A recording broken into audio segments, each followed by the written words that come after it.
Welcome to another episode of Collective Conversations. Our guest today is a dynamic force in the realms of vision, alignment, and centralization, with particular emphasis on systems, processes, and most crucially, people. Suzanne Hopson thrives in the intricate dance of bringing strategies to life, ensuring leadership alignment at every level, and scaling organizations for success. She is a champion in creating efficiencies, cultivating a winning culture, and imbuing businesses with entrepreneurial spirit. Her expertise is vast, from branding to customer journey mapping, public speaking, and training design. Notably, Suzanne is an advanced instructor for the National Apartment Association, which empowers her to train on all NAA designations. Additionally, she is certified 90.io. I want to unpack that because I'm not sure what that is. Coach, an integrator, a trainer, I probably mispronounced that, certified consultant, so we'll unpack that as well, and a frequent speaker and contributor to the industry. I think it is safe to say that when Suzanne is in the room, everybody thrives. Suzanne, welcome to the show. Thanks, Mike. Thanks for having me. Excited to be here, talking to you. This is going to be fun. We should have done this like years ago, but Here we are. Here is my opening. So I thought about this a lot, and Lisa Trezine is a near and dear friend of mine. And at this year's NAA, I just happened to wander into the room, and I was late to the party. I made my way up to the front row because I was thrilled to see Lisa, and I was thrilled to see you in a format that I wasn't used to. So talk to me about debating Lisa Trezine on stage at NAA. Oh my gosh, what an honor, number one, to be able to do that with her. And, and two, it was scary, I will tell you. Going up against her on a debate, like taking sides, was frightening. But she made it a very nice process. She actually came to me with the idea. And, we have a lot of pros and cons to the concept of centralization and specialization. And so we wanted to make sure that we didn't water it down and just have another conversation that shows the pros and the cons, but how can we really get into the thick of it, right? The thick of all the pros, and someone really taking a hard stance on that. And then the opposite, obviously, which was Lisa, and all the pitfalls of some of the automation, that we're experiencing. And so it was a lot of fun, really scary. She's amazing. But I think people got a lot out of that. And I think it's a great format. I think we should do that more, for sure. I could not agree more. I think, and I may be making a misstatement here, this is the first time in an NAA format that I made observation of something like that. And to your point, I walked out of that room like, wow, there were at least three things on each side that I just had not thought of that I think came out of the fact that you were bantering back and forth. And so I do have this is more of a question of curiosity. How did you end up deciding who would take the pro and who would take each side?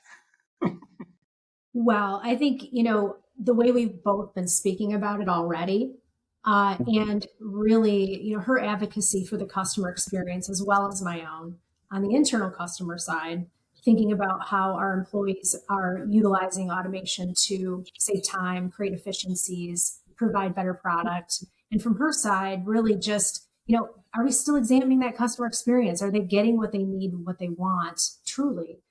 And so we came at that naturally, I think. That was not the most difficult part of it. I think the most difficult part was we just didn't want to offend each other. Like, okay, we need to get over it.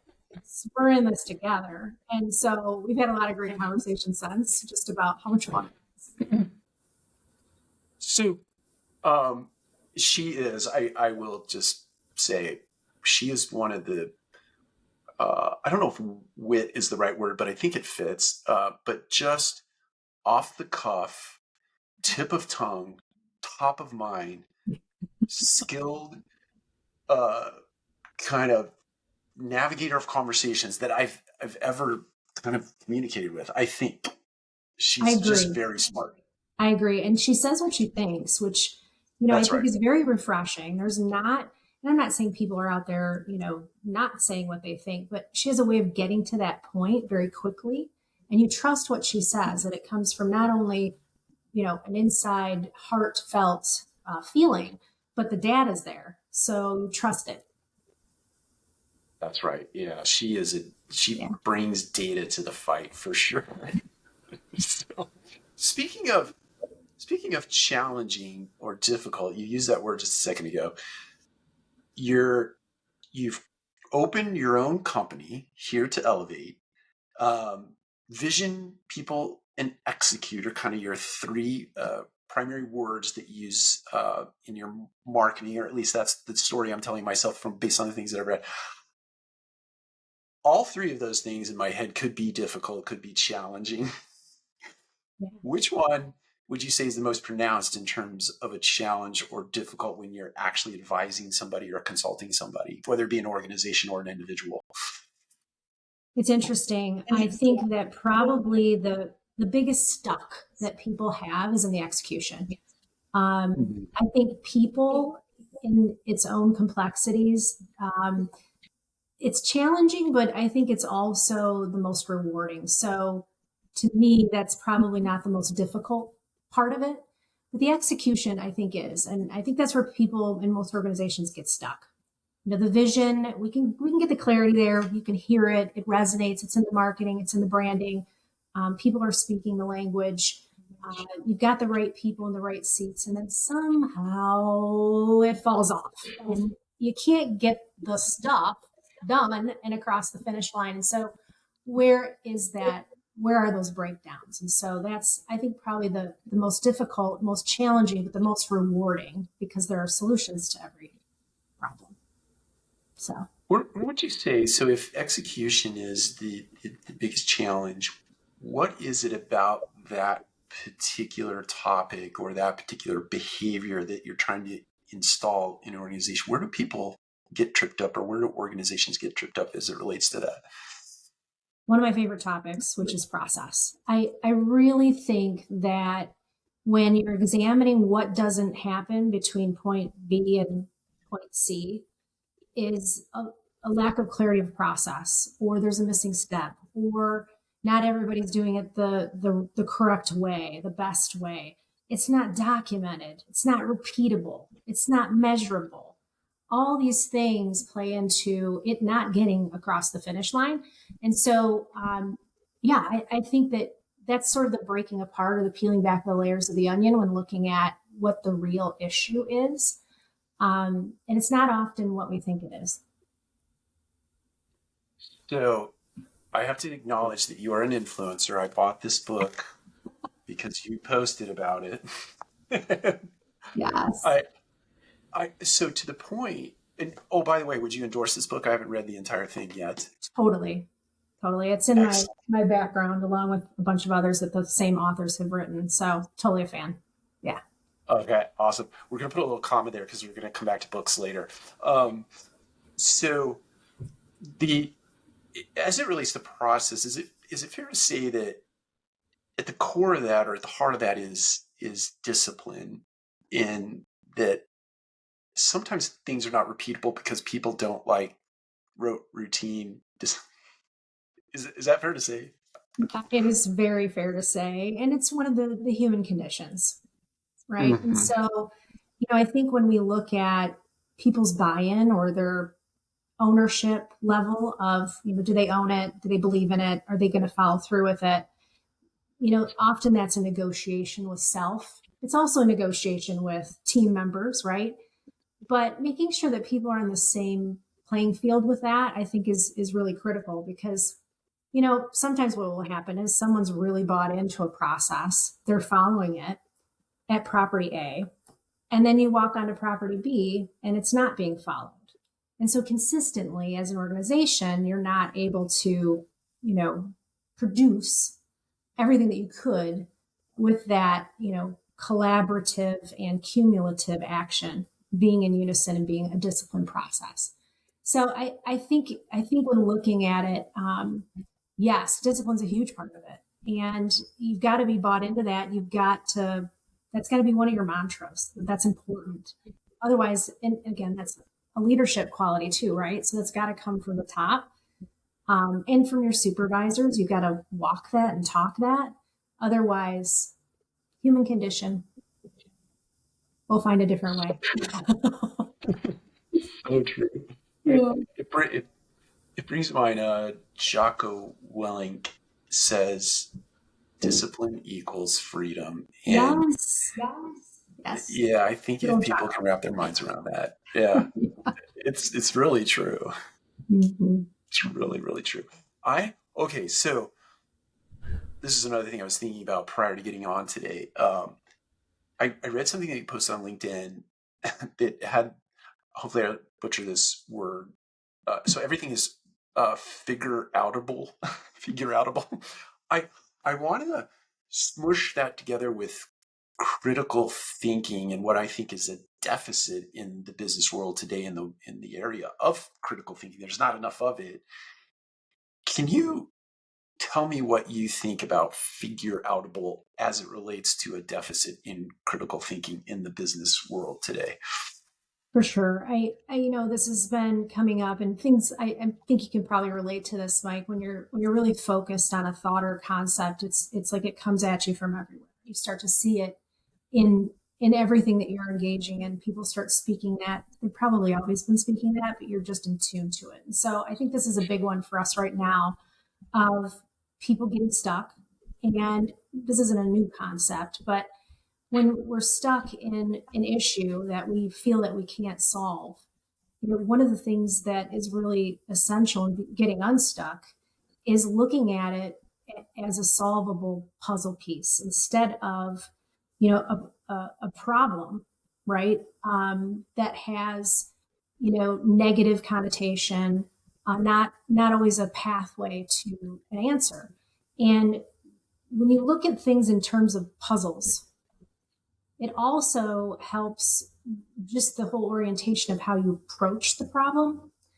It's much more wide open for possibility, and I think that that's what gets people stifled and stuck is they stop thinking about how to approach the problem differently than they have before. And then there's the million other things behind that, right? Of repeating the same activities over and over again, expecting different results.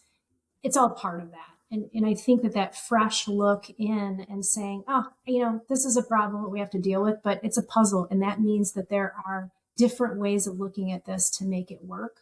We just need to keep playing around with it.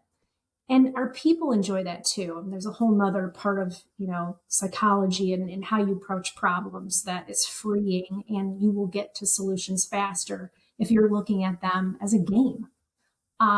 It also takes the whole threat, I think, of problem solving with teams and people. It's no longer something that they own, but something that they're bringing all of their gifts to solve together. So there comes the collaboration and all of the energy and all of the ability that comes with that. I think all of that is made possible by looking at things differently. So I just had a conversation with somebody else, and we were talking about the concept of priming a pump. And I use this example. The pump is if you're from West Texas or Eastern New Mexico, you see these pipes that sit out in the middle of fields, and they have these little things on them. They look like an oil rig, but they're small. But you have to like pump this thing to actually get water to come out of the nozzle or the bib. And so it's an analogy for this question, how do you get people primed to start thinking critically so that they can create outcomes that may even if they're not novel, maybe they're connecting the dots. How do you do that, or how do you go about doing that? Yeah, this is, well, I think you've probably experienced it, and then you know how to make it happen in groups, and that's the exciting part. I think when people feel that they're in the game with you, that there's no Yeah. threat to their um, body, mind, heart, soul, job. Yeah. When it's not about them, but it's about the puzzle, it's very freeing. And I think that, all the things that we do as mentors, coaches, leaders to encourage people to have that space.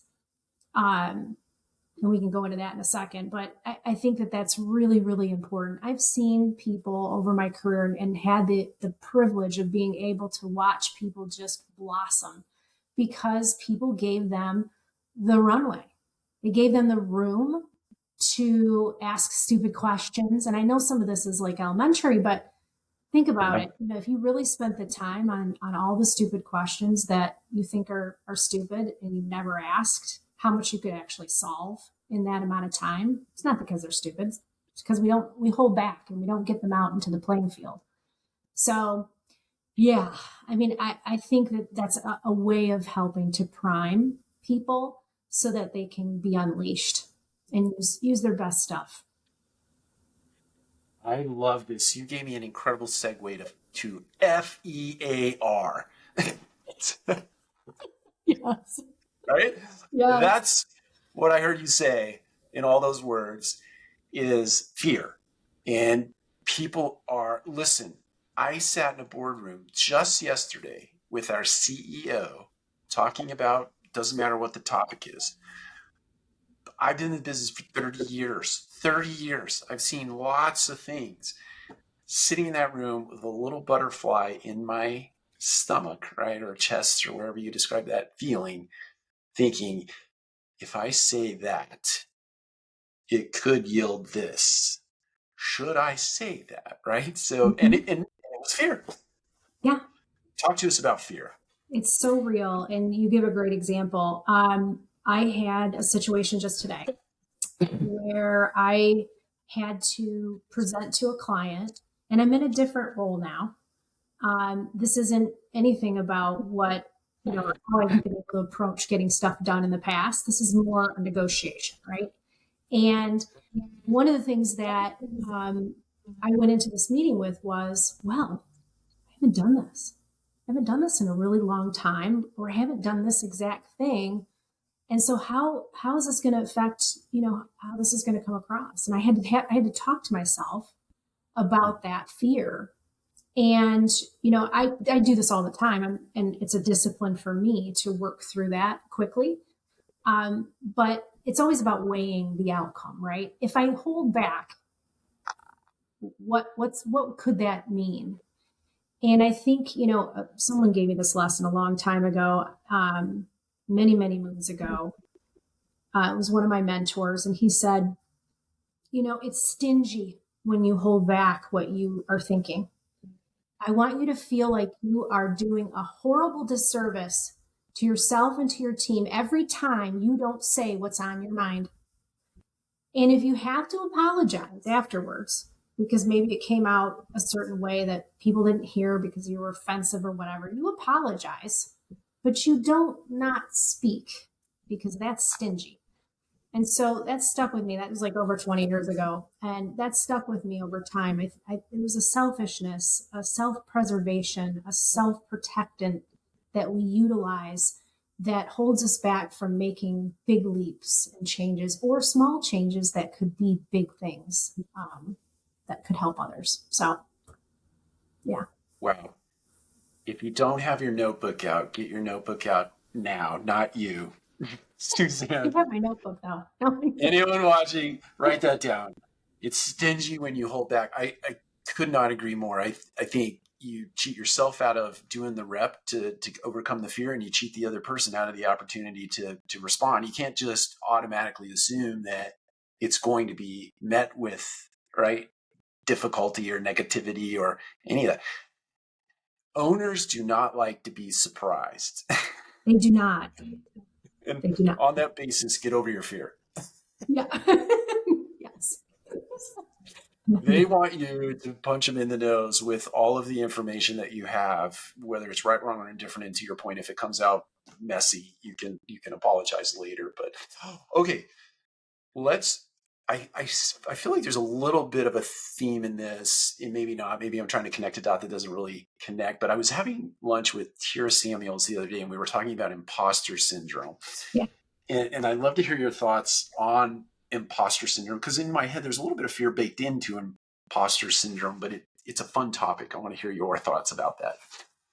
Yeah. And again, I just saw a podcast on this that Simon Sinek did. And, I can't remember who he was interviewing, but the gentleman who's a huge guy out there that I've just now discovered, he's over in Britain and he's got his own podcast called, I think, the CEO podcast or something of that sort. But anyway, he said, I know that if I am experiencing imposter syndrome, that I'm absolutely in the right room.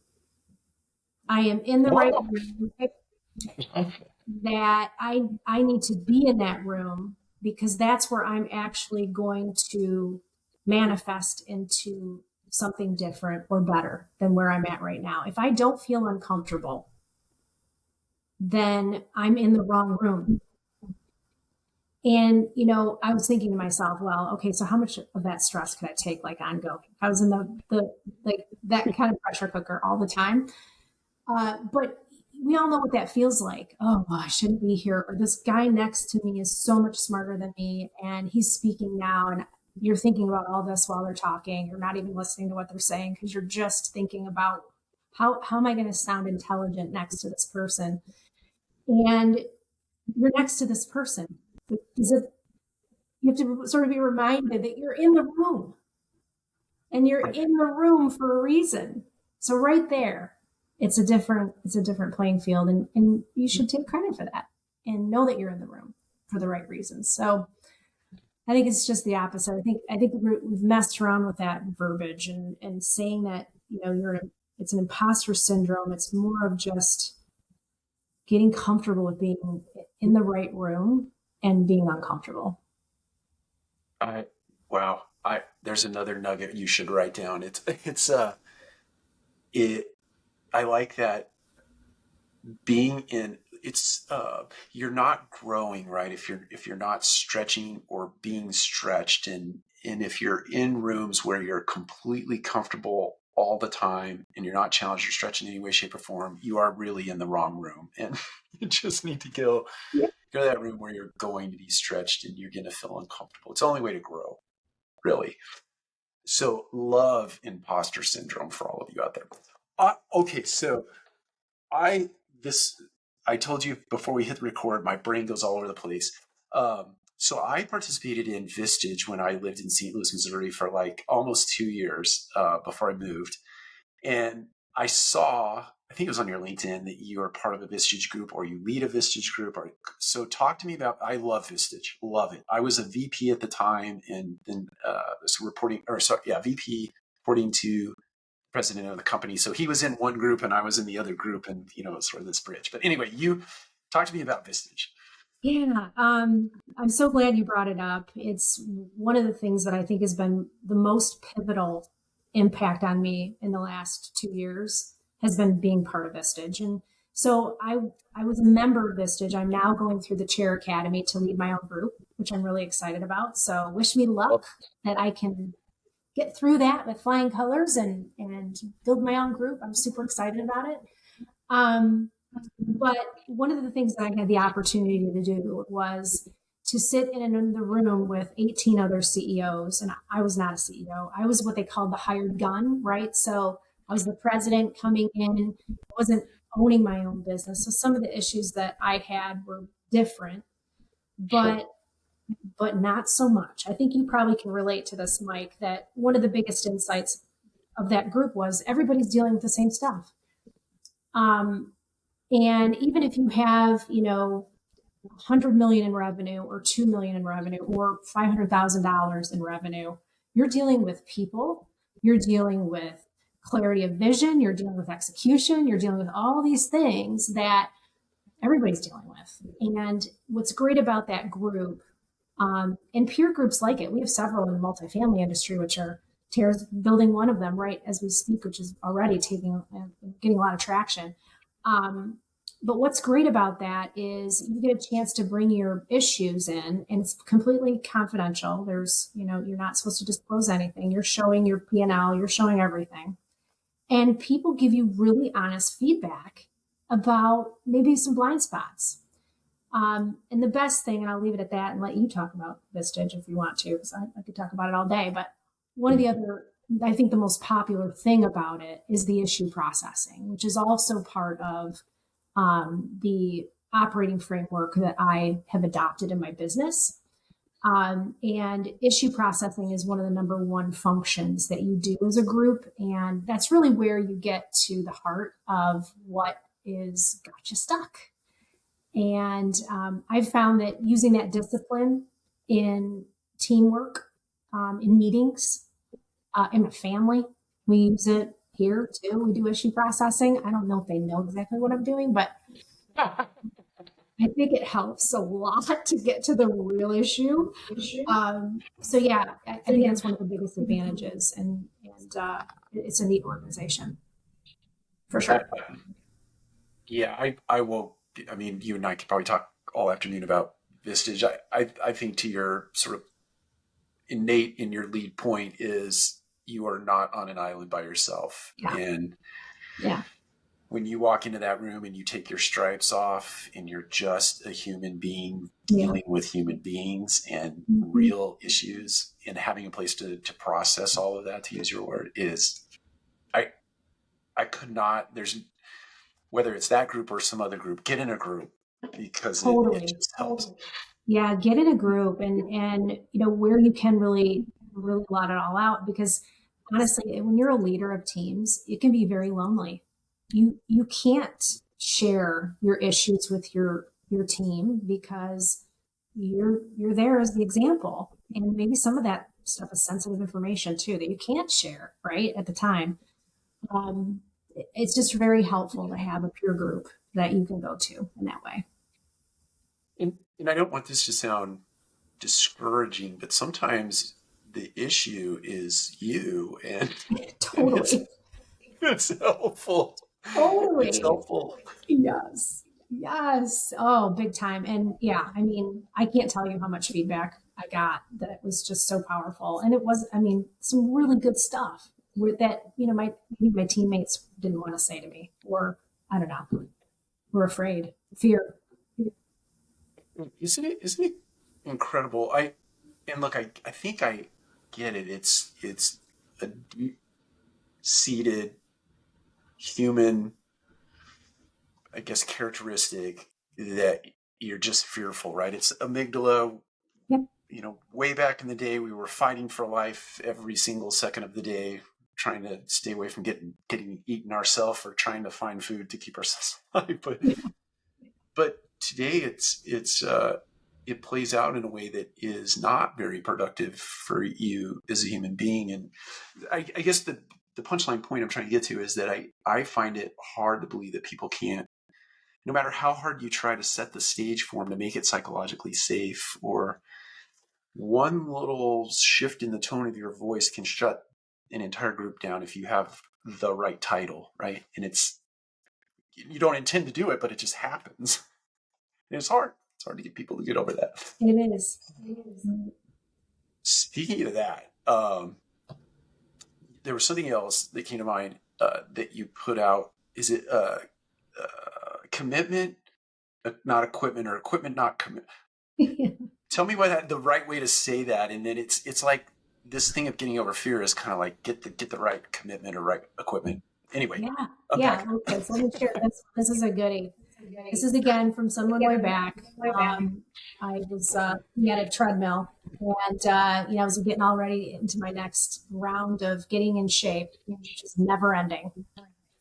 And I was really excited about this treadmill, and I was talking to this person about it, and he's like, he did a lot of training and personal training for others, and he's like, look, it's not about the equipment, it's about your commitment. And it just hit me, and I was like, okay. And it just kept coming up all over the place again, and in different areas of my life. And people get very distracted. I'll never forget another colleague of mine in the past. We used to joke that one of the first things the manager would do on site is change the furniture in the clubhouse, like they'd rearrange it. Right? And we'd talk about that. We'd be like, okay, one of the things we want to do is make sure that they know that that's not necessary. We want them to focus on some other things and just, because that's not going to sell apartments. But likewise, in all, many areas of our lives, We look at the shiny technology, or we look at, some other form or change, some other method or process, and say to ourselves, well, if I just do that, then I can get to the result.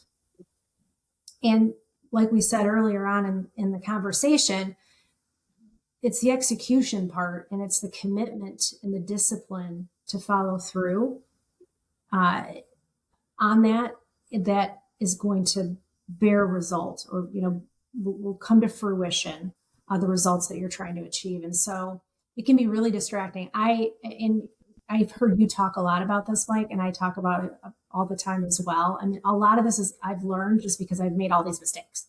So some of the things that I like to do is try new things. I'm constantly researching. I'm constantly trying new technologies. I'm constantly into what's the latest and greatest. And so as a self-discipline for myself, I have to follow a process by which I vet things before I implement them. And, again, is it really an equipment issue, or is it a commitment issue? Is it really the software, or is it really about our discipline to follow up on our leads? It's that last line there is such a good example of I know. it's like, We're still dealing with the good basics of what we do, for sure.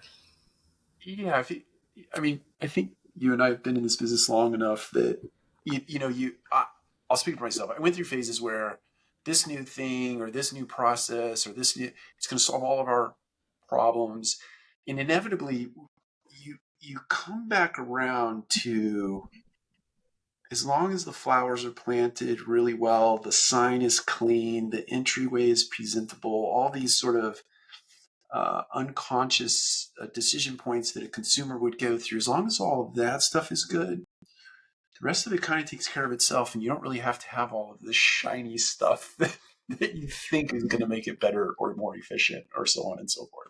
And that's not to discount prop tech or anything in our industry, but We would never do that. We would never discount PropTech at all. We love it. But I think, to your point, it's so true. And I think, COVID, with all of its lessons, also was a distraction for some of those basics still being in place. And to get people back into the discipline, because we, in some cases, removed them from, on site, get them back into the routines of looking at their product a certain way. And yeah, lots of challenges there. But the good news, I think, is that people inevitably come back to what works. And right. I think as leaders, we're just there to help them get to that faster and more efficiently. But we write ourselves. That's right. There's some kind of internal compass that always brings you back. Yeah, you're right. It all comes back to those 4 Ps.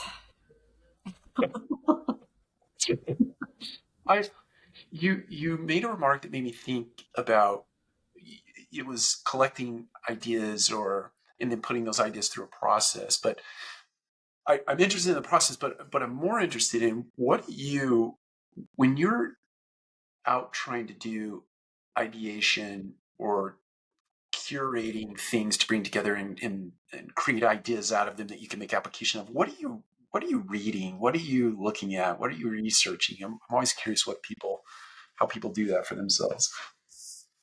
Well, I mean, I'm usually reading a bunch of different stuff depending on what's going on. When it comes to what's new and happening, I'm typically looking at what's happening outside of our industry. There's a lady, her name is Sharmadine Reed, and she owns a company called Stack World, and it's just taking off, again, overseas. It's women based, and there's just a lot of fresh ideas about how she's approaching some of the issues of service, and getting the customer what they want. And so I often find that getting outside of our space, that's either outside of multifamily for a second, or even just outside of our own headspace, different location, taking a walk. I know I've heard you talk about this as well, but I call them clarity breaks, which is a discipline.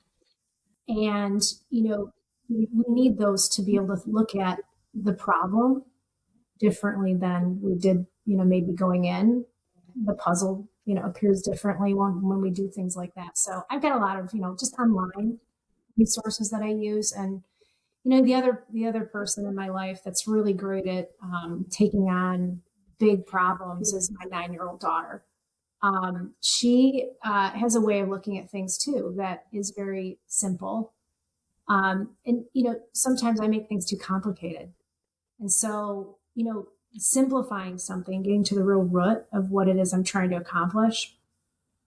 Children are wonderful because they just, what was that book? You learn everything you need to know in kindergarten. Yeah. Yeah, it kind of applies to thinking too. Overcomplicate it. Let the ideas come. Yeah. I'm typically not the idea person though. It's funny. I'm not the idea person. Other people come up with great ideas. I'm typically the one that'll find it and broadcast it, get people all rallied around it, try it, refine it. But I'm not the best idea person in the room. Yeah, it's interesting. I think if you're able to curate the right set of individuals with diverse sets of thought, diverse experiences in the workplace or in life in general, the ideas, it doesn't matter, right? Who generates ideas? Yeah. It is that collective conversation Yeah. that Yeah. really yields the. See what I did there? Yeah. I did. It really You're right. yields Yeah. the best. Compounding. We call it compounding too. Yeah. It's very, very true. Very true. I love that. I'm writing down compounding. I'm stealing that. People out there, we're compounding thoughts. I I want to highlight your business for a second because let me say I'm telling myself a little bit of a story as it relates to what you do with your business, and I'm going to frame it like this. Then you feel free to say, Mike, that's terrible. You're doing a disservice to my business, or that's fantastic.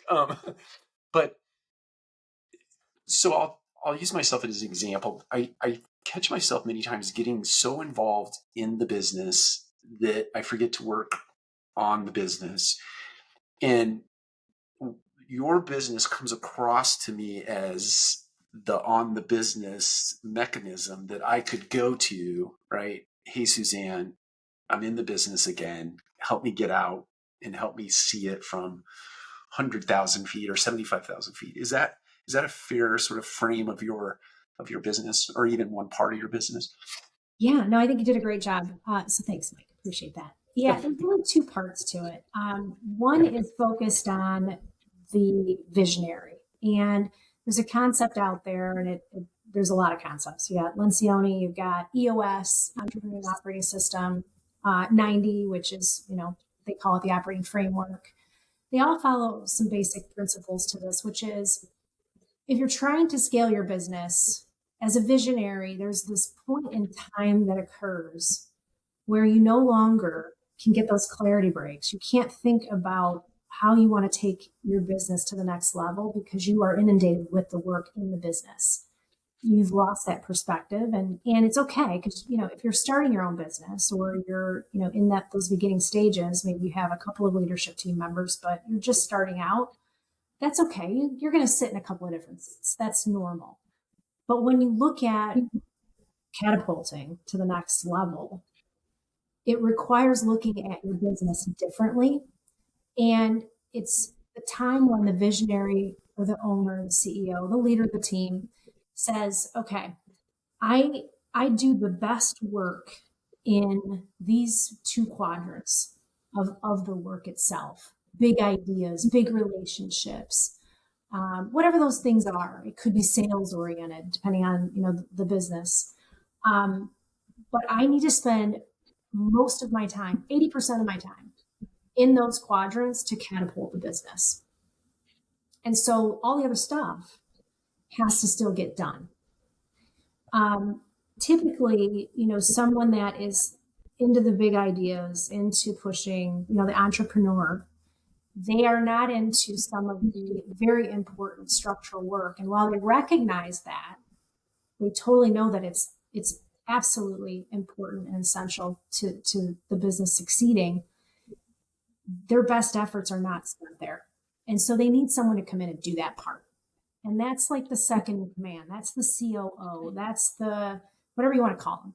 You can call them anything depending on what the structure is of the company. But that's the one who's building out the team. That's the one who's making sure that the processes are in place. They're holding the team accountable to execute. And so while that's happening, guess who's focusing on the clarity and getting the ideas about where to go, building those relationships in our business. It's investors, let's say, to move the business to the next level. And so this practice or this discipline of looking at the business this way, it's not for the faint of, it's not for the faint of heart. Like a CEO or an owner of a company to be able to say, look, I have to let go of this part. It's not an easy thing to do. Especially if it's your baby, you've been involved in it, you've sat in every seat, it's yours, you don't trust that someone's going to be able to do that part, whether on a fractional basis, which is what I do, or a permanent hire. It can be really hard to let go of that because it's your business, you own it. But there's a way to do that in a very powerful way and a very healthy way where everybody in the organization can prosper and grow right along with the company.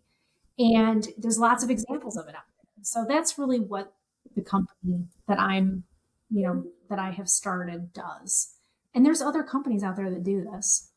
I didn't really realize that until I started, doing my research. They're everywhere. And there's some really cool people that have already done a lot of it. Like I haven't done a lot of it. I've done it with, a couple of teams. But they've done it a lot. And so they've exercised, and it's really cool to look in and see what they've done with these businesses. Vistage is one of the organizations that has adopted a lot of these same framework principles. So other organizations have adopted these ways of doing business. And some of it's really simple. Some of it's like how to run a great staff meeting. And we've heard a lot of things about that. I mean, right? And then if you think about just the money that I could put a number on it, like the wasted meetings and just the profitability loss there. We don't have enough time, but yeah, there's a whole science to this, and it's cool. I think it's very, very, I'm excited about doing this. And I think, I'm just excited to do more multifamily. There are some multifamily companies out there that are following this framework. And yeah, it's going to be fun to watch them over the next couple of years for sure. I love it. It's going to be really fun to watch you do it, watch you unpack the entire thing. I can't help myself. There are two topics. They're going to be totally unrelated, but they are related to what you just unpacked for us there. One is the fractional COO. And I don't know, it was just a couple of years ago that I actually heard somebody say that. I'd never heard that before. And maybe it's been a thing forever and it didn't hit my windshield. But help people understand what that is, because to me it's a novel concept or a newer concept. I think it is. I think part of it has come out of the gig economy and people being able to, fractionalize their work. Maybe they have family they need to take care of, or they're at a different stage in their life or career, and they can do something really, really well, like executive services on a part-time basis. There's definitely a particular client for this service. It's not for everybody. Mm-hmm. It's not for every company. But some of the advantages of being fractional, whether it's a COO or a CEO or a CFO or CMO, is that you can get that expertise when perhaps your company can't afford to hire that person on full time yet. And you can get all that expertise and they can help you to develop whoever is going to permanently be in that seat and coach them into that seat so that you're easing into the payroll cost of that expertise, but still getting that expertise in the moment. And again, the niche for that it's limited, right? There's a certain, I think, sweet spot for that fractional assist. And there's some obstacles that, we have to overcome. I think consultants, there's a bad taste in people's mouths for consultants sometimes. Do they really own it? Are they part of a team? How does that work with confidentiality? How do I make sure I get what I pay for? And so there are obviously answers to all those questions. But I think it really serves a purpose now, especially where companies are saying, I can't quite get there payroll wise, but I need the expertise now. And that's really where that solution fits in. I think it's brilliant.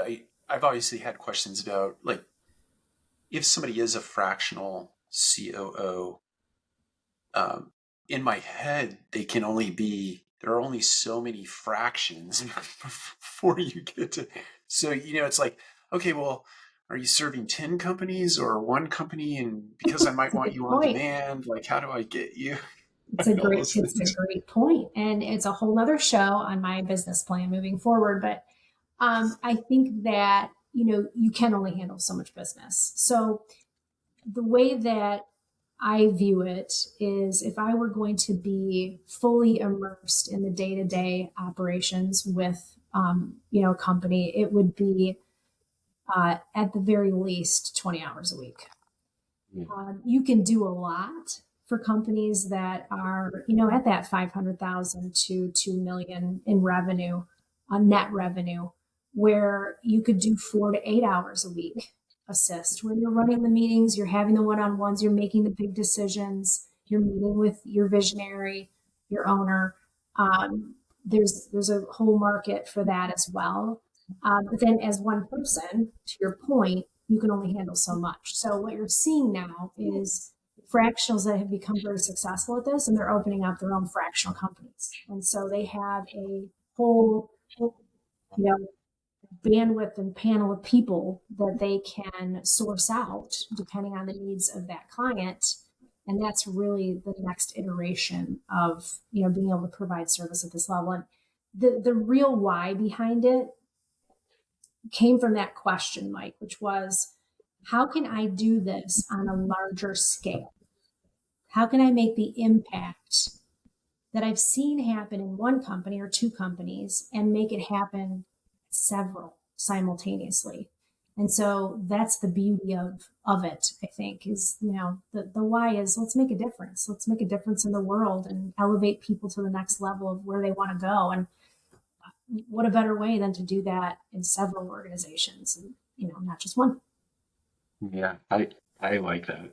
I like the concept, and I like that the underlying thesis is just to, in this case, multifamily, make multifamily better as a whole, not just, you can do that by individual and by organization, but it really is raising all boats when the tide comes in, right? Yeah, well, Mike, like your organization at Radco, you can't be fractionalized in any way. You're like, I can't imagine your busy days. So it's not ideal, right, for that size company. They need you full time. They need you all over the place. They need you, and you can't. This wouldn't fit that model. Right. That makes sense to me. I can also bring to mind pretty readily a lot of companies that could benefit immensely by that. Right? They're not quite at that scale, right, Yes. where they can support that, to one of the points that you made.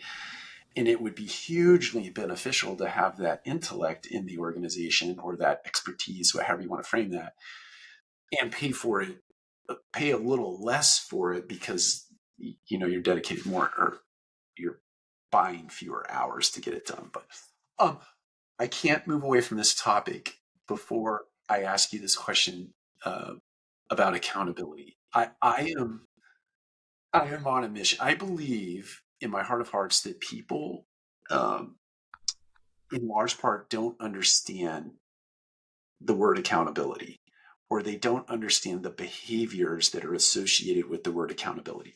If I were to ask 10 people what accountability means, my guess is I'm going to get 10 different answers as it relates to, or I'm going to get a whole variation. How do you think about accountability? Yeah, it's a lovely question. I love this conversation. Someone once said, again, nothing's ever original. I pick up things all the time from people, and they said, look at it like this: you're count-onable for these things. Boom, boom, boom, boom, boom. So you can count on me to fulfill these deliverables. The other way that I've helped people look at this, instead of calling it an org chart, I call it an ownership chart. What do you own in terms of process, and what's your number? That's the other conversation I have. And those two things are what you're accountable to deliver. We can count on you to make sure that those things happen. And if you've really got it running like a top, there's no overlap. So that's where another thing I've seen where people get tripped up is too many people owning the same thing, too many people accountable for the same thing, and therefore no one is accountable. So hopefully that helps with some conversation. Again, we could talk about that for a whole nother hour, because I think it's one of the most slippery slopes that people get themselves on, and they make excuses. There's all kinds of things that happen. We've all done it, including myself, where rubber hits the road, the results come in, who owns it? Who's accountable? And, That's right. If you're the leader, you own it. You're accountable. Doesn't mean you're responsible to make that thing happen. RACI model, you might be thinking about the RACI model. That's also a very helpful model to help decipher, like, what does someone need to know something about, be informed of, what are they responsible for, and actually what are they accountable for? But it gets really confusing. So I think, I just spoke on another thing about that first 90 days of employment and setting those expectations for people so that they can have a really successful launch and onboarding. And it's so funny how we don't really talk about accountabilities and what people are, expected to deliver on in the beginning parts of the relationship. And then there's all this mess that happens because we're not clear. So anyway, that was a really long answer to your question. No, it's perfect, and yeah, I'm gonna curate it with all the other definitions of responsibility that I have collected over time. And yeah, and by the way, people should go and listen to that was Paul Marks that you just had that Yes. conversation with, and yeah, wonderful. So Paul's I love him to death. And Yeah, he's awesome. so He's awesome. you were on with somebody else as well. Jessica Eberbach, yes. We work together at TriCat, and she's just, a dear friend and, fellow accountability partner in life. Those are the best friends, right? And yeah, she's fantastic. She added a lot of great stuff to that conversation. So it's definitely worth a listen. Excellent. Yeah, I want to endorse the show because of you and her having that conversation, but also Paul in his platform. I think that's he does a wonderful job. It's great. Okay, I have two more topics. Inspiration. So our friend Adrian, you posted something recently, and it really struck me. I'm going to give you the punchline, but Adrian is just such an ambassador for the multifamily industry, especially as it relates to the service side of the business. But I think you were actually responding to something that he posted. But talk to us about Adrian and inspiration. Yeah. He did something very kind, actually. It was something that was off the grid, and it was super inspiring. I mean, he does things that are inspiring all the time. He's constantly, hoisting people up and elevating, people all the time, looking for different ways of just helping and assisting others. But, I had reached out to him on LinkedIn and just said, we haven't met yet, and this seems awkward. Like, we should meet because I don't know, we just should. I just want to meet you. Can I meet with you? I was like a little kid, like, I want to meet with you. And so he's like, of course. And I think he was overseeing facilities for like 40,000 units at the moment. And he was traveling. And he's like, when do you want to book it? I'm like, what are you doing tomorrow morning? Oh, let's do it. Let's just put it on the calendar. And so he's in this hotel room. It's all dark. And he's talking. And he's like, what do you want to talk about? I'm like, I just want to talk to you. and just find out, and I started asking him questions like I was interviewing him. I don't know, it was the weirdest conversation. It started out weird, but it ended up just being really inspirational. And he reminded me of, the power of connection and the power of reaching out and saying, I need something from you. And I didn't even know what I was asking for other than I want to meet you. But he was ready and willing to help. And he also, during that conversation, I had said that I knew of someone that was just an outstanding candidate in facilities that was looking for a job. And he's like, well, just send me his number. Let's get joined up. I'll meet with him. I'll mentor him. I'll do whatever you want me to do. And so the trust was already there. Like, he and I never met in person, and yet, we have this relationship because of who he is and because of who I am. And all of a sudden, we're able to help a couple more people. He does it on a much larger scale. That was really inspiring to me. And it always reminds me to just keep opening doors for people. Like, whenever we have an opportunity, whenever we have a moment that we can, pay it forward, because everybody's done that for us. That's what we need to do. So Adrian's great. Go Adrian. We love you. Yeah. That was my inspiring moment with Adrian. That's right. Hang on one second. I think hold audience. My speaker for some reason went out. We broke it. Oh, there we go. You're back. Do you remember what you said in the last 5 seconds of that about Adrian? He said, go Adrian. I said, just go Adrian. We love you. Keep doing what you're doing. I think that's what I said. I agree with all that. I don't know what happened there, but we're just going to go with it. So we're not going to let the world conspire against us to leave that part out, though. So thank you. No. It's interesting. What comes to mind for me is something unique about the multifamily industry in that we help people find homes, right? But in the world of multifamily, not the apartments specifically, there is that same sort of philosophy or concept that happens, right? With people who are leaving organizations and going to other ones, or they're in between or whatever. There is this family effect in multifamily where we all sort of just, if you're in need, what is it you need? And let's get you help, and let's get you settled someplace so that we can all continue to run down this path and become better versions of ourselves every day. It's just, yes. It's innate in that piece, just as it is that we're putting people in homes to lay their heads on pillows at night. Totally. And it's just why I think so many people have stayed in this industry. It becomes like family. And, you hear it all the time. It's a big industry, but it's not. That's right. That's right. It's not. Yeah. Okay. I want to end cap. I love books, and I am selfishly going to ask you what you are reading currently or what you've read recently that really impacted you in some way, and why, and we'll kind of end cap there. So whatever you say, you can also end cap by saying you can find me all over the place, and we'll make sure to put all that in the show notes.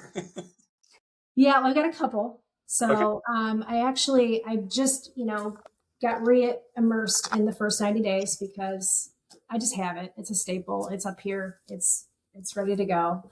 I also have this other one. It's actually a revised version of the first version. It's more concise. God bless them. The Path to Pinnacle. This is a lot about the operating systems that I was talking about earlier, and kind of a new spin on it. But just some really great stuff on how to utilize business operating systems to promote growth. And so there's that. And then I have got this one, Mike. I love that. I've been reading this one, and I am on page 80, number 60. Innovation is a form of resilience. So that's my next one, but that's what I'm reading. Thank you for sharing that. I have to admit, I've never heard of I heard about the first 90 days, not read it. The second book I've never heard of. So now I have 2 new books to buy. Thank you. I appreciate that. And Seth, everything that Seth writes, I consume it almost immediately. I just have a great deal of admiration for him. He's very pithy. Yes, very pithy. Well, Um, I want to acknowledge you in everything that you do for the industry. I think you're full of grace and wisdom, and you're imparting that to a new generation, but certainly the people that are peers to you in the industry. And I've always looked up to you and people like Lisa and others as inspiration for myself. So I want to acknowledge you for that. And I want to say I really appreciate you investing, because I think it's a little bit of an investment in time spent with me so that we can hopefully impact the masses. And I just appreciate you to no end for that. So thank you. Thank you, Mike. Ditto. I mean, this is like the mutual admiration club right here. I have just loved watching you make an impact with our world um, for many, many years now, and you're not stopping. It's great. So thanks for just having me on. It's a privilege for me to be here. Really. Well, I will receive that, and we'll end by letting you tell others where they can find you to get one-on-one inspiration if need be. Yeah, you can find me. I'm easy to find. I'm on LinkedIn all over the place. So you can find me on there. And there's also a link to my website. If you just plug in here2elevate.com, it'll take you right there. And let's chat. I'd be happy to talk about your situation and see if there's some sort of strategy we can match up to it. Awesome. All right. That is it. We'll see you next time on Collective Conversations.